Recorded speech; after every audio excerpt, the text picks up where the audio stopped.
Quasiment 9 h sur CNews, merci d'être avec nous pour l'heure des pros à la une ce matin. On a connu « Je traverse la rue et je vous trouve un travail ». On a connu les Gaulois réfractaires, emmerder les non-vaccinés, les gens qui réussissent et ceux qui ne sont rien. Mais la dernière sortie d'Emmanuel Macron est peut-être la plus violente, la plus déconnectée d'une France martyre dans une société ensauvagée. Le président de la République tense ses politiques qui voudraient, je cite, faire oublier le combat pour le climat et préfère pendant ce temps-là brainwasher, comprenez opérer un lavage de cerveau sur l'invasion du pays et les derniers faits divers. Parler de Benoît, 17 ans, tué à Dax samedi dernier à coups de couteau, entendre le cri du cœur de son père, évoquer le profil de son bourreau, faut-il appeler ça brainwasher, un fait divers? Les émeutes, ces policiers blessés dont un qui a passé la semaine dans le coma, ces femmes agressées, fait divers? Enzo, Elias, Mathis, Philippine, Thomas, Lola, fait divers? L'explosion de l'antisémitisme en France depuis le 7 octobre, fait divers? Les Français placent désormais la délinquance et la criminalité en tête de leurs préoccupations au mois de mai 2025. Mais cela n'a donc rien à voir avec l'échec cuisant en matière de sécurité après 8 ans d'exercice. Personne ne nie l'importance de protéger la planète. Beaucoup demandent aussi de vivre sereinement, de protéger un territoire, de retrouver ses frontières.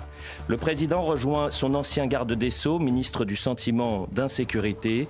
Il est désormais le président du fait divers. Notre maison brûle. Emmanuel Macron regarde ailleurs. Bonjour, c'est dimanche. Il fait pas trop mauvais. On va peut-être sortir. Mais avant, je voulais relever cette histoire brainwasher, lavage de cerveau.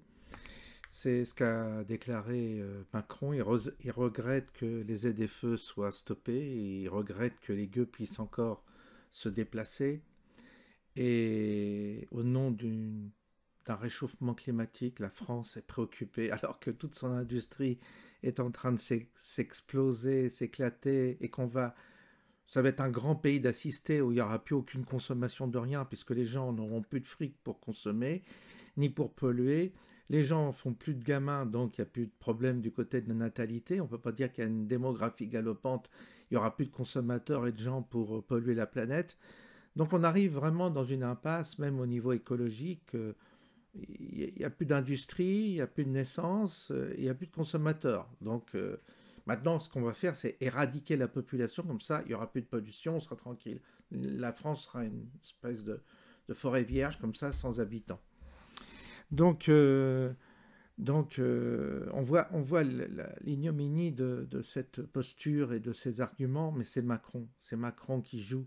Il joue avec le feu, il joue avec la provocation, il adore chier sur le peuple, et le peuple, il est là, ah maman, il a chié sur nous, ah mais c'est quand même notre président. Ça atteint des sommets d'indécence dont j'ai jamais vu jusqu'à présent. J'ai pas d'exemple, si vous voulez, de ce comportement-là. C'est de l'ordre de la psychiatrie, c'est de l'ordre de la maladie, de la pathologie. Je ne suis pas psychiatre, mais effectivement, on est face à un fou furieux qui est en train de vraiment, vraiment nous emmener très, très loin dans quelque chose qui va finir par exploser. C'est prévu, ils l'ont mis pour ça, donc il faut s'attendre à ce que ça dérape à un moment donné, parce que, évidemment, à force de provoquer, ça ne peut pas bien se terminer. On va écouter, moi j'aime bien, attendez, je me mets, voilà.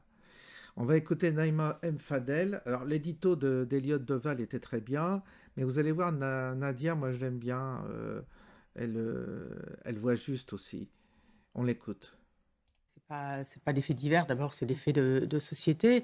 Vous voyez Olivier, aujourd'hui je suis en colère. Oui. Par rapport au président. Mais hier, j'étais extrêmement triste, en fait. Quand j'ai vu ce qu'a dit le président, j'ai pensé à ses familles. J'ai pensé à la maman d'Elias. Ouais. J'ai encore en mémoire la lettre extrêmement bouleversante. Et j'ai pensé aux propos du papa de Benoît, hier, je crois. C'était vendredi au rassemblement. Avec sa douleur, un silence médiatique terrible aussi. Exactement. J'ai pensé à eux et je me suis dit, mais comment le président de la République peut autant mépriser son peuple. Oui. Comment il peut autant mépriser ces familles qui sont dans la douleur, qui ont perdu un enfant dans des conditions terribles, tragiques, pour un regard, pour un téléphone. Vous vous rendez compte, vous perdez votre gamin pour un téléphone, pour une casquette, et d'autres, etc.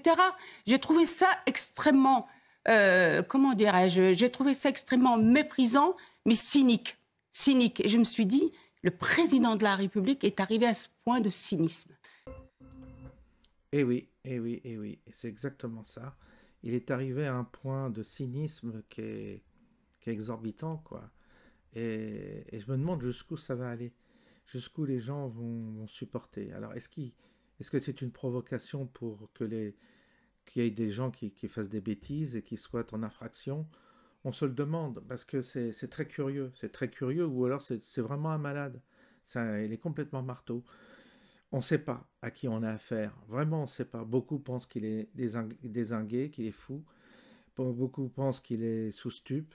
Beaucoup pensent qu'il est à l'ouest. Beaucoup pensent que d'autres pensent que c'est volontaire, que c'est une stratégie et qu'il n'y a rien de fou là-dedans. C'est une volonté de détruire la cohérence dans la nation, d'opposer les gens les uns aux autres, volonté de chaos, volonté de provoquer pour créer une forme de chaos généralisé.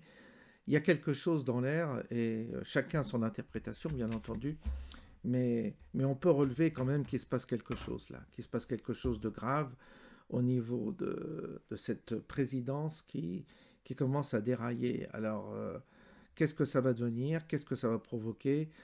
On ne le sait pas, mais il y a un mécanisme en route qui est inquiétant et qu'on doit relever. Après, il arrivera ce qu'il arrivera, mais il est évident que tout ça va avoir des conséquences sur le peuple. Les Français vont finir par détester vraiment ce personnage, ne plus le supporter, je dirais globalement, puisque là, il marque des points à chaque fois on se demande comment tu trouves encore un Français pour voter pour lui. Il n'y a plus que les musulmans qui peuvent voter pour lui, parce qu'il les confine dans une forme de victimisation, tout en excusant tous leurs méfaits, ceux, en tous les cas, qui commettent des méfaits. Je généralise pas, mais il y a une partie des musulmans qui commettent des méfaits en France, qui se radicalisent, et les encouragent. Donc, il y a vraiment un parti pris de Macron pour l'étranger, pour le parti de l'étranger, et contre surtout le français de souche. Ça, il déteste le français de souche. D'ailleurs, comme beaucoup de petits bourgeois de sa caste qui rejettent par culpabilisation, qui rejettent justement leurs origines, leurs identités, pour embrasser celle de l'ennemi. C'est un mécanisme là aussi qui est bien compris. Je vous souhaite une bonne fin de dimanche à cette heure-là, et à bientôt.